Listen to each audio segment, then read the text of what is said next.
Ang buhay mas masusunod natin ang puso kesa utak, di ba ba? Na mas kaya nating tiisin ang sakit ng isip kesa sakit ng puso. Kasi ang gamot sa sakit ng ulo madaling mabibili sa butika, samantalang ang gamot sa sakit ng puso ay hirap-hirap makita. Alin ba ang dapat sundin? Ang isip na nagsasabing tama na dahil pagod na ako,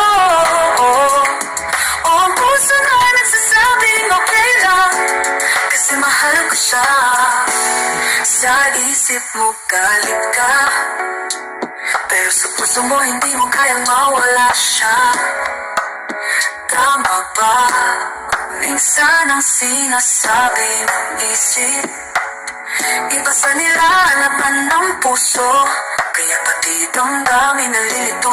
Hindi alam kung anong dapat sundin. Ang isip na nagsasabi ng dapat, o ang pusong nagmamahal ng tapat. Alin nga bang dapat sundin? Ang isip mo nagsasabing tama na dahil pagod na ako,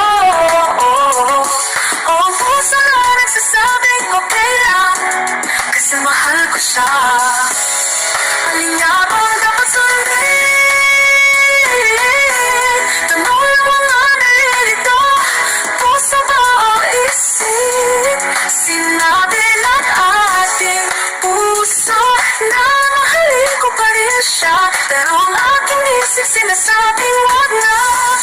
Masasaktan ka lang sa huli, pero isipin mo rin, hindi ginawa ang puso at isip para may pagpipilian tayo. Kaya mayroon tayong puso para gawin mo makakapagpasaya sa'yo. Kaya mayroon tayong isip para gawin ang nakakabuti sa'yo. Tama ba? Alin nga ba pipiliin ko? Ang puso ko ba o ang aking isip? Alin nga bang dapat sundin? Ang isip na nagsasabing tama na dahil pagod na ako,